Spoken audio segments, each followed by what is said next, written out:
बिस्मिल्लाहिर्रहमानिर्रहीम। मैं जी आप लोगों का मेज़बान मोहम्मद आज़म समीर, जो आप लोगों के साथ नित नई इंफॉर्मेशन शेयर करता हूँ। लेकिन आज मैं जो जो चीज़ आप लोगों के साथ शेयर करने जा रहा हूँ वो बहुत ही इम्पोर्टेंट है। ये किन लोगों के लिए इम्पोर्टेंट है? ये उन लोगों के लिए इम्पोर्टेंट है जो दुनिया में सैर करना चाहते हैं, जो दुनिया को देखना चाहते हैं, जो दुनिया में एक स्टार बन के चमकना चाहते हैं और वो सफ़र वसीला ज़फ़र को अपना उन्होंने जिसे कहते हैं शार बना लिया है और सफ़र को कामयाबी समझते हैं या बेस्ट टूरिस्ट बनना चाहते हैं। जी, आज मैं आप लोगों को बताऊंगा कि बीइंग अ टूरिस्ट आप किस कंट्री में जाएं तो आपको क्या करना चाहिए, किस कंट्री के एयरपोर्ट पे जाएं तो आपके पास क्या क्या चीज़ें होनी चाहिए, क्या क्या चीज़ें नहीं होनी चाहिए, किस नेशन के पास जाएं तो आपको लैंग्वेज आनी चाहिए या नहीं आनी चाहिए, और जब भी आप ट्रैवल करें तो आपके पास क्या क्या चीज़ें होनी चाहिए और कौन सी करेंसी आपके पास होनी चाहिए। एक तो उस मुल्क की करेंसी हो, बाकी कौन सी, और एक ये भी बात कि पाकिस्तान की करेंसी किस किस कंट्री में नहीं चलती, वो भी आज मैं आपको बताऊंगा। जी, सबसे पहली बात तो ये, अच्छा टूरिस्ट बनने के लिए आपको मेरी ये 8 बातें गौर से सुनना होगी। अगर आपने ये 8 बातें गौर से सुन ली तो समझ लें कि आप अच्छे टूरिस्ट हैं। ये मैं अपने तजर्बे के बिहाफ पे आपसे बातें करूँगा और मैंने इन 8 बातों पे अमल किया और अल्हम्दुलिल्लाह मुझे कोई भी प्रॉब्लम कहीं भी नहीं हुई।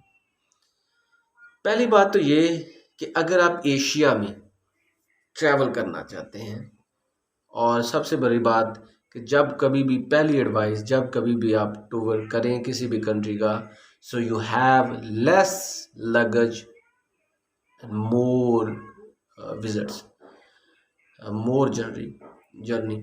आप बहुत कम सामान के साथ सफ़र करें, ये पहली एडवाइस है। जितना ज़्यादा सामान आपके पास होगा समझ लें कि उतने ज़्यादा ही आप परेशान हैं। अगर आप एशिया में सफ़र करना चाहते हैं, और एशिया का जो सबसे बड़ा, जिसे कहते हैं ना, थंब कंट्री है बड़ा, वो है चाइना। तो भाइयों, जब कभी भी आप चाइना में सफ़र करें तो आप लोगों के पास 3 चीज़ें ज़रूर होनी चाहिए। एक तो आपके पास लैंग्वेज होनी चाहिए, और अगर आपको लैंग्वेज नहीं आती तो at least you must have translator. Secondly, आपके पास अगर चाइना की करेंसी नहीं है तो आपके पास डॉलर ज़रूर होना चाहिए, जो जिसकी वर्थ है वो हर बैंक में वहाँ पे जाके चेंज हो जाता है। और तीसरी बात ये कि आप जब भी चाइना का विज़िट करें तो चाइना में इस तरह से विज़िट करें कि आप वहाँ पे जाके फ्रूट्स और दूसरे ड्राई फ्रूट्स पे भी ज़िंदा रह सकते हैं। चाइना चाइना जो है आपको रेजिडेंट परमिट भी देता है अगर आप वहाँ पे स्टूडेंट हैं और जॉब करते हैं, और आपको एक्स वीज़ा भी देता है, जेड वीज़ा भी देता है अगर आप वहाँ पे रिलेशनशिप को मिलने जाना है, अगर आपने रिलेशंस पे जाना है। आपको ट्रैवल वीज़ा भी देता है 1 माह का, और 3 माह का भी देता है, बिजनेस वीज़ा भी देता है।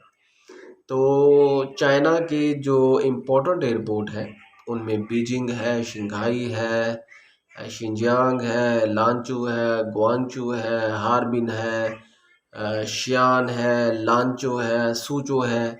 तो मैं आपको सजेस्ट करूँगा कि आप शंघाई या ग्वांचो के एयरपोर्ट से उतरें, वहाँ से आप हर सिटी की तरफ मूव कर सकते हैं, क्योंकि शंघाई फुल ईस्ट में है और ग्वांचो ऑलमोस्ट साउथ वेस्ट में है।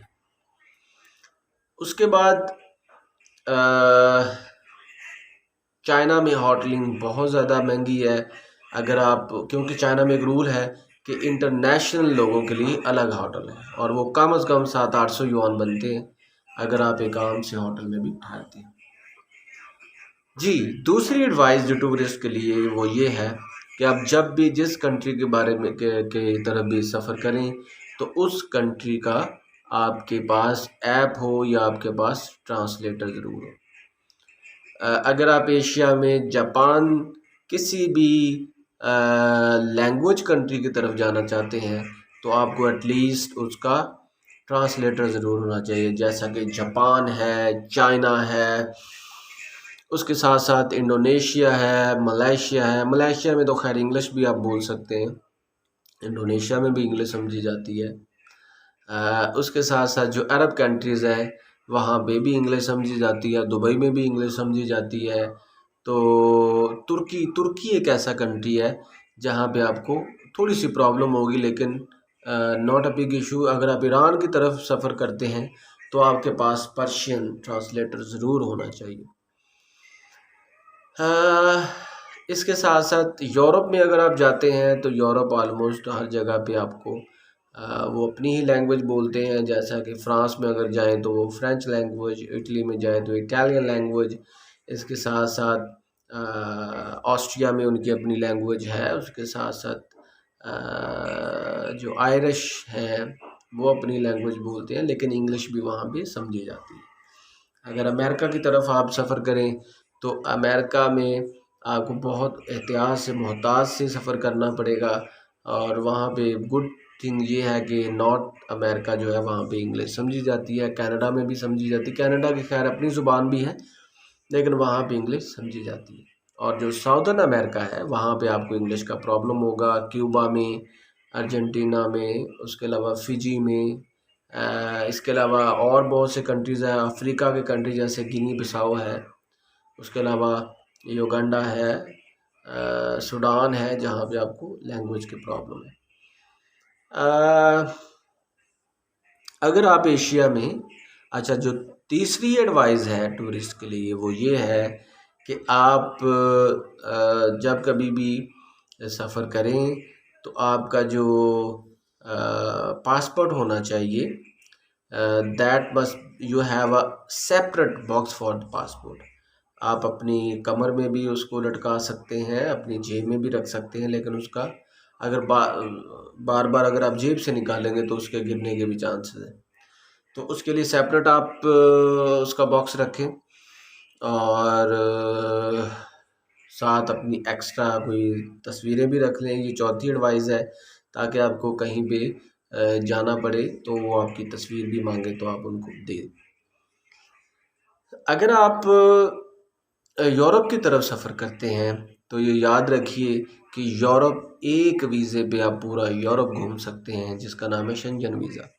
जब कभी भी आप यूरोप की तरफ जाएं तो आपको इजीली तमाम कंट्री, किसी भी कंट्री की तरफ जाएं तो आप तमाम यूरोप में घूम सकते हैं, तमाम यूरोप में सफ़र कर सकते हैं। और एक और बड़ी इंफॉर्मेटिव चीज़ ये है कि अगर आपने जापान का सफ़र किया हुआ है, दुबई का सफ़र किया हुआ है, तुर्की का सफ़र किया हुआ है, ऑस्ट्रेलिया का सफ़र किया हुआ है और बरतानिया का सफ़र किया हुआ है, तो जान लीजिए कि आपको अमेरिका का भी वीज़ा ईज़ी मिल जाएगा।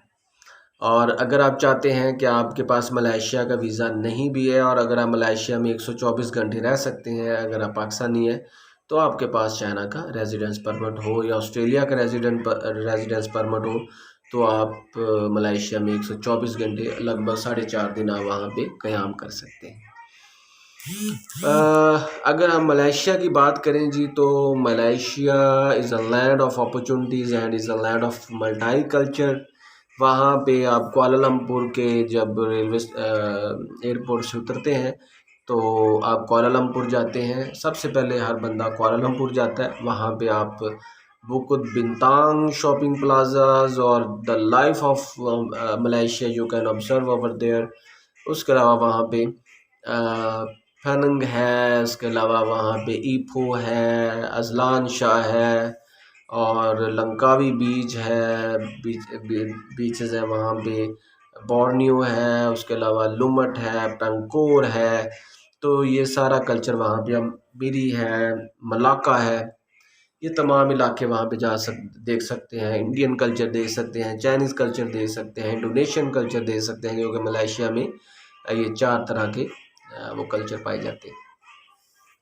इसके साथ साथ अगर आप ईरान की तरफ और उसके बाद मेरी जो 5वीं एडवाइस है टूरिस्ट के लिए वो ये कि आप जब भी कभी कहीं सफ़र करें तो टिकट खुद बुक करें, किसी एजेंट से ना करवाएं, हो सकता है वो फेक हो। दूसरा ये, अगर आप किसी से टिकट करवा भी लें तो उसको चेक ज़रूर करें। इंटरनेट का दौर है, ग्लोबल विलेज है, हर एक चीज़ आसानी से देखी जा सकती है। तो 7वीं एडवाइस ये है जी, आप लोगों के पास पहले से होटल बुकिंग होनी चाहिए। कुछ ऐसे कंट्री हैं जो वीज़ा ही तब देते हैं जब आपके पास होटल बुकिंग हो और आपके पास बुक जो है वो टिकट हो। कुछ ऐसे कंट्रीज़ हैं जो आपको ऑनलाइन वीज़ा देते हैं, ऑन द स्पॉट आपको वीज़ा मिल जाता है, जैसे कंबोडिया है। कंबोडिया में आपको ऑन द स्पॉट वीज़ा मिल जाता है, but you have to apply online. Brazil एक ऐसा कंट्री है जी, ब्राज़ील जो अपने कल्चर के लिए एक वहाँ का वीज़ा देता है, आप वहाँ पे अप्लाई कर सकते हैं और पूरे साउदर्न अमेरिका को ऑलमोस्ट देख सकते हैं। जो बीइंग अ पाकिस्तानी, आप 6 कंट्रीज़ ऐसी हैं जहाँ पे बगैर वीज़े के जा सकते हैं और 3 माह तक वहाँ पे रह सकते हैं। उसमें कुछ आइलैंड्स हैं, पनामा है, टर्निडो एंड टोबैगो है और अफ्रीका का कंट्री है। इसके अलावा अब इजिप्ट में एक आइलैंड है जहाँ पे आप 7 या 8 दिन तक कैंप कर सकते हैं। अगर आप इजिप्ट की तरफ अगर आप सफ़र करें तो ये मेरी 9वीं एडवाइस है कि आप अच्छे से अपनी जेबों का ख़ास ख्याल रखें। कहा जाता है कि वहाँ पे बहुत से टूरिस्ट को लूट लिया जाता है। तो इजिप्ट में काहिरा जो कायरो है वो सबसे ज़्यादा देखा जाने वाला सिटी है। उसके अलावा वहाँ की पिरामिड्स हैं जी, उसके अलावा वहाँ पे एंशिएंट ममीज़ हैं, म्यूज़ियम्स हैं, ये सारी चीज़ें वहाँ पे देखी जा सकती हैं। और अगर आप तुर्की जाना चाहें तो तुर्की का मैंने पहले बता दिया कि आपके पास ट्रांसलेटर होना चाहिए। तुर्की में आप जॉब नहीं कर सकते, जॉब स्लम्स हैं, और अगर आपको तुर्किश लैंग्वेज भी आनी चाहिए। तुर्की की जो करेंसी उसको लीरा कहते हैं जी। तुर्की हाफ दुनिया का वाद मुल्क है, जो हाफ यूरोप में है और हाफ एशिया में। जो इस्तांबुल है वो यूरोप में है, उसके अलावा जो बाकी उसके सिटीज़ हैं वो एशिया में है। रशिया, अगर आप ठंडी जगह पे जाना चाहते हैं, बहुत ज़्यादा स्नो देखना चाहते हैं और ठंड से आप लड़ सकते हैं, तो आप रशिया चले जाएं और मंगोलिया चले जाएं। रशिया में साइबेरिया एक इलाका है। साइबेरिया की हवाएं पूरी दुनिया में ठंड के हवाले से जानी जाती हैं। पाकिस्तान में भी ये हवाएं आती हैं। मंगोलिया, मंगोलिया गुंजानाबाद इलाका है, वहाँ पे बल्कि गैर गुंजानाबाद इलाका है। वहाँ पे उनका जो कैपिटल है उलन बातर, वो मशहूर है बहुत ज़्यादा, और वहाँ पे गोश्त बहुत खाया जाता है और ट्राइबल सिस्टम अभी भी पूरी दुनिया में मशहूर है। अगर आप चाइना में एक उनका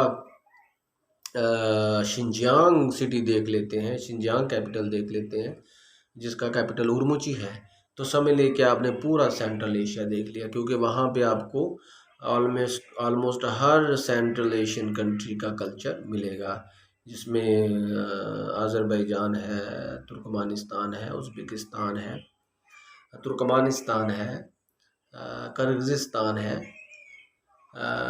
तो वो सारा कल्चर, और ये तो वो तमाम रियासतें हैं जो सेंट्रल एशियन रियासतें हैं जो रशिया से 1990-91 में आज़ाद हुई थी। एक और कंट्री है जी बेलारस। अगर आप बेलारस का सफ़र करते हैं तो जान लीजिए कि वहाँ पे आपको बेलारसियन लैंग्वेज प्लस रशियन लैंग्वेज आपको आनी चाहिए। अगर आप वहाँ पे ये लैंग्वेजेस नहीं जानते तो आप वहाँ पे स्टडी भी नहीं कर सकते। ऑलमोस्ट, ये नहीं है कि नहीं कर सकते, लेकिन ऑलमोस्ट ऐसा ही है। ब्राज़ील, अर्जेंटीना का जो कंट्री है वो भी अच्छा कंट्री है। वहाँ पे यूनिवर्सिटी ऑफ ब्यूनस आयरस जो यूनिवर्सिटी है जी। इसके अलावा जी एफल टावर है फ्रांस में। इसके अलावा इटली है, वहाँ पे कल्चरल और आर्कियोलॉजिकल बैकग्राउंड है। ग्रीक है, कनाडा है, लेकिन वहाँ पे कुछ आर्कियोलॉजिकल साइट्स मिल जाएंगी। चाइना एक ऐसा कंट्री है जहाँ पे मॉडर्न कल्चर भी है, एंशियंट कल्चर भी है, आर्कियोलॉजी भी है। इंडस वैली सिविलाइजेशन है पाकिस्तान में, इंडिया में। इसके अलावा आपको अगर बुद्धिस्ट कल्चर देखना है तो आपको थाईलैंड जाना पड़ेगा। उसके साथ साथ उसके आसियान कंट्री में बुद्धिस्ट बहुत ज़्यादा है, तो ऑस्ट्रेलिया है, उसके अलावा जापान है। तो आर्कियोलॉजी का अगर आपने बैकग्राउंड देखना है, आर्कियोलॉजी के मोनूमेंट्स देखने हैं, तो आप इन कंट्रीज़ में ज़रूर सफ़र करें। इसके अलावा जैसे कि मैंने बताया आयरलैंड है, वहाँ पे एक आयरिश आर्कियोलॉजी है, वो बहुत ज़्यादा काम करती है। इसके अलावा कोशिश ये करें कि किसी भी कंट्री में जाएं तो उसका कल्चर, हेरिटेज, आर्कियोलॉजी, उसकी सिविलाइजेशन बैकग्राउंड वो सारा देखें। उसके टूरिज़्म पॉइंट ऑफ व्यू से उसके कल्चर को ज़्यादा से ज़्यादा ऑब्ज़र्व करें। मैं और आपके साथ 3-4 ऐसे कंट्रीज़ का ज़िक्र करने जा रहा हूँ जहाँ पे आपको उनका कल्चर एक यूनिकनेस नज़र आएगी, जिसमें पर्शिया है, ईरान जिसे बोला जाता है, तुर्की है, उसके अलावा जी चाइना है, उसके अलावा ब्रुनेई दारुसलाम है, उसके अलावा रशिया है, उसके अलावा जी शिनजियांग है, जो चाइना का इलाका है। इसके साथ-साथ आपको जो मंगोलिया है, उनका एक डिफरेंट कल्चर है। उसके अलावा नेपाल है, भूटान है, मालदीव मालदीव बहुत छोटा-सा मुल्क है, लेकिन देखने लायक है। माल्टा है, छोटा-सा कंट्री है यूरोप में। तो कल्चर और हेरिटेज का जब आप बैकग्राउंड लेकर जाएँगे, तो आप यकीन करें कि उस कंट्री को आप ज़्यादा से ज़्यादा अच्छे तरीके से विज़िट कर पाएंगे। और मेरी लास्ट एडवाइस ये है कि जब कभी भी आप किसी भी कंट्री में जाएं तो उसके कल्चर, हेरिटेज और उनकी जो रूल्स एंड रेगुलेशंस हैं उसको ज़रूर स्टडी करके जाएं। और इसके साथ साथ